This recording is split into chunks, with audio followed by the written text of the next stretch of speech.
Bwana Yesu asifiwe. Karibu katika ibada ya wakati ulioamriwa inayokuja kwako na mimi Pastor Miamba, na tukiwa tunaendelea na mfungo. Bwana kaniambia omba kwa ajili ya watu wangu kinyume na roho ya hofu. Kemea hofu kwa mtu wangu mmoja anayepitia hali hiyo, na nitaenda kuomba.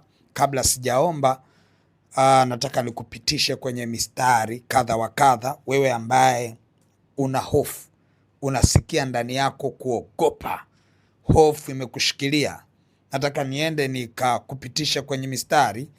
Tutaanza na mstari wa Warumi sura ile ya 8 mstari wa 15. Biblia inaeleza ya kwamba kwa kuwa hamkupokea tena roho wa utumwa iletayo hofu, bali mlipokea roho ya kufanywa wana, ambayo kwa hiyo twalia Aba, yaani Baba. Tunaona Biblia inatambulisha ya kwamba hofu ni roho ya utumwa. Hofu ni roho ya utumwa ambayo Mungu hakutupa hiyo roho ya utumwa. Kama Bwana hakutupa roho ya utumwa iletayo hofu, inamaanisha hofu inatoka kwa adui. Tutaenda kuomba wakati huu hofu iondoke, kwa sababu hatukupewa na Bwana. Mungu hakutupa sisi hofu. Hofu sio sehemu ya maisha yetu. Ukisoma tena katika kitabu cha Timotheo wa pili sura ya 1 na mstari ule wa 7. Timotheo wa pili sura ya 1 mstari wa 7 anasema hivi: maana Mungu hakutupa roho ya woga, bali ya nguvu na ya upendo na ya moyo wa kiasi. Tunaona Mungu anaeleza tena, tunaona kule anakataa kabisa maandiko kwamba hiyo roho ya hofu hatukupewa sisi. Hatukupewa roho ya utumwa iletayo hofu. Sio sehemu, sio portion. Hakuna sehemu ambayo Mungu anayo hofu ya namna hii. Kwa Mungu kuna ile inaitwa hofu ya Mungu, ambayo inatokana na furaha ya ndani ya kuyatimiza makusudi ya Mungu. Kwa hiyo sio hofu hii inayoongelewa hapa, ambayo Mungu anataka tuishughulike nayo leo. Anaongelea ile hofu inayokupa mtazamo ya kwamba utakufa. Kuna mtu mwingine anawaza, anasema ni mimi nitakufa.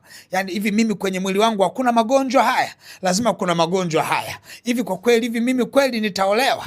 Mimi kweli nitazaa? Mimi kweli nitakuwa hivi ama nitaoa? Haya mambo yote yanayotokana na hiyo hofu ya namna hiyo haitoki kwa Mungu. Hofu hiyo adui ndio anayoileta, inatoka kwenye milango ya kuzimu, inatoka kwenye roho chafu za giza, inapandikizwa na nguvu za uchawi na uharibifu kutoka kwa shetani, lakini si kitu kinachotoka kwa Mungu, kwa sababu Mungu mwenyewe amekikataa. Akasema, sikuwapa ninyi roho ya utumwa iletayo hofu, mimi niliwapa roho ya kufanyika wana, ambao mkiwa na jambo lolote mwalia Aba, yaani Baba.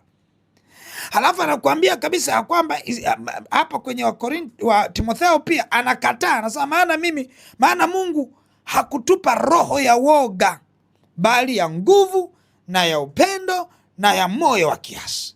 Tunaona haya ni maandiko ambayo Mungu anayaelezea, na tunaona kabisa ya kwamba ipo sababu sasa ya kukemea hizi nguvu za giza zikuachie. Na nitakapoomba na wewe mara baada ya kumaliza maombi, nikisema amen, utaona umevuliwa vazi la hofu, umevalishwa vazi la ushindi. Utaona hiyo. Tukisoma tena kitabu cha Zaburi sura ya 34 mstari wa 4, maandiko yanasema hivi: nalimtafuta Bwana akanijibu, akaniponya na hofu zangu zote. Wakamwelekea macho wakatiwa nuru, wala nyuso zao hazitaona haya.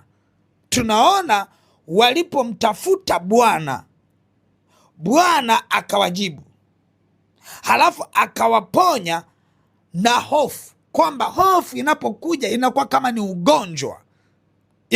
ugonjwa, ambao mtu mmoja anahitaji uponyaji juu ya hii hofu, anahitaji uzima, anahitaji kupona. Ndio kitu ambacho tunaenda kuomba sasa. Bwana akupe kupona, na nitakwambia tu, kwa sababu maandiko yalikuwa Maandiko yanatuelezea mpaka sasa jinsi ambavyo Mungu anasisitiza kwamba hofu sio kitu chake. Hata maelekezo ya Yoshua, Mungu alikuwa akimpa Yoshua maelekezo. Ngoja tusome katika kitabu cha Yoshua sura ya 1 na ule mstari wa 9. Maandiko yanasema hivi, anasema, je, si mimi niliyekuamuru uwe hodari na moyo wa ushujaa, usiogope wala usifadhaike, kwa kuwa Bwana Mungu wako yu pamoja nawe kila uendako. Angalia, Mungu anamweleza ya kwamba usiogope, na anamsisitiza ya kwamba swala la kutokuogopa ni swala ambalo yeye Mungu analisisitiza kwa sababu hakuweka roho ya hofu. Na ukisoma hata Isaya 41 ule mstari wa 10 anasema, msiogope maana mimi ni pamoja nanyi.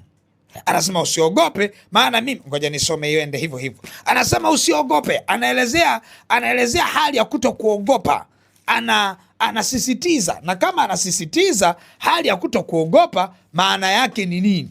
Maana yake hofu haijawekwa na yeye. Mtu mmoja naomba nielewe, tunapoenda kuomba tunaenda kinyume na roho za hofu ambazo Mungu hajaweka hofu kwa mtu, bali ni adui. Anasema hivi, Isaya 41:10 anasema hivi, usiogope kwa maana mimi ni pamoja nawe, usifadhaike kwa maana mimi ni Mungu wako, nitakutia nguvu, naam nitakusaidia. Usiogope. Maana yake nini? Bwana anaenda kuleta jambo jipya la uponyaji. Maanake Biblia inasema walipomwita Bwana akawasikia, halafu moja kwa moja akaenda kuwaponya na hofu zao. Wakamwelekea Bwana, naye Bwana akawapa nuru. Wakati huu ulioamriwa, Bwana anataka mponye mtu mmoja. Hii ibada ni ya mtu mmoja tu ambaye anapitia hali ya hofu, ana wasiwasi na mashaka. Na nataka nikuambie kitu kimoja. Shetani huwa anafanya nini? Nataka nikupe tu maelezo kidogo kabla sijaenda kuomba. Shetani huwa anafanya nini? Shetani huwa anatengeneza mazingira ambayo yatakuogopesha. Sasa naomba nielewe vizuri. Shetani ana uwezo wa kutengeneza hata dalili. Ana uwezo wa kutengeneza dalili ya jambo lolote ama ugonjwa wowote ama mazingira yoyote. Hayo yako mikononi mwa shetani kabisa. Anakutengenezea dalili fulani. Shetani anaweza katengeneza mazingira, connection ya mazingira kukupa hofu.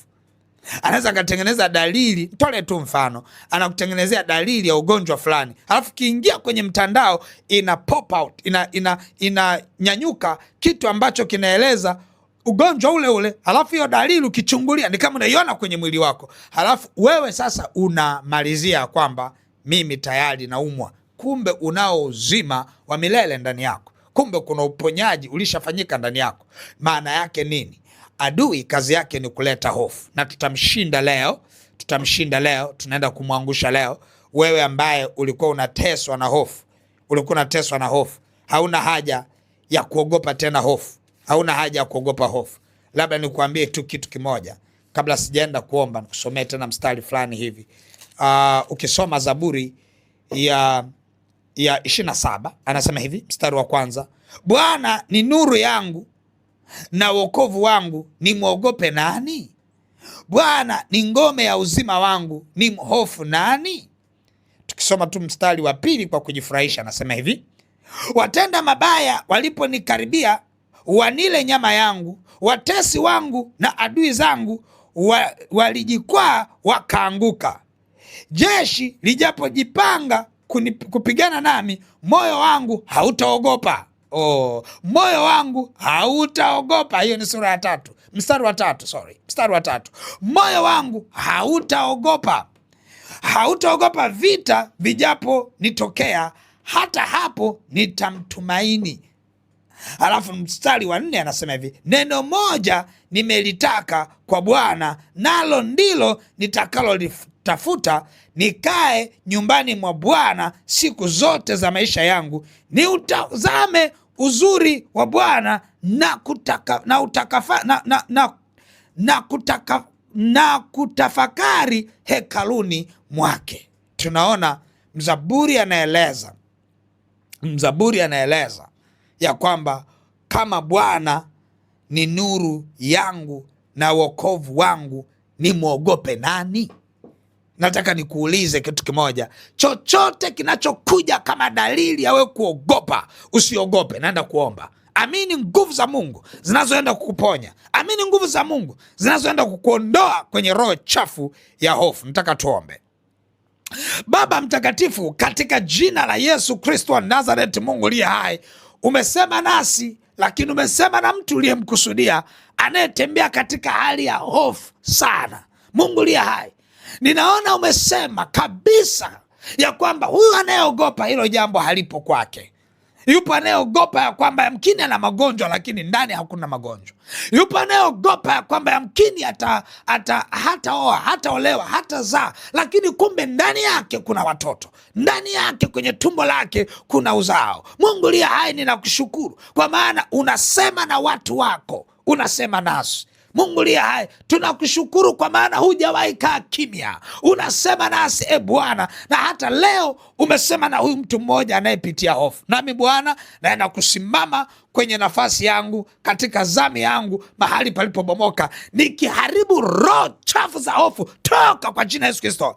Ninaamuru enyi roho chafu za hofu, ng'oka achia maisha haya, ng'oka achia maisha haya. Ninakuharibu wewe Lucifer na malaika zako. Ninaharibu dalili zote za kipepo mlizozileta za kumwogopesha mtoto huyu anayenisikia wakati huu. Ninaziharibu dalili hizo kwa jina la Yesu. Ninazibomoa dalili hizo, ninazing'oa dalili hizo. Zile dalili zote zilizosimama kukupa hofu kwenye maisha yako, ninaamuru zikuachie kwa jina la Yesu. Ninaamuru zikuachie dakika hii kwa jina la Yesu. Ninaamuru we huru sasa, mbali ya hofu. Ninakung'oa katika utumwa wa uletao hofu. Ninakung'oa katika huo utumwa unaoleta hofu kwenye maisha yako, bali ninakuvika vazi lililo la kwako, ambalo kwa hilo twalia Aba, yaani Baba. Mungu liye hai, asante kwa neema na rehema. Namvua vazi la hofu mtoto wako huyu. Ninatangaza kuanzia sasa, hilo vazi sio la kwako, hiyo hofu sio ya kwako. Yale mapepo yaliyoleta hofu kwenye maisha yako, ninayaamuru yang'oke kwa jina la Yesu. Naamuru yatoweke kwa jina la Yesu. Naamuru yasambaratike kwa jina la Yesu.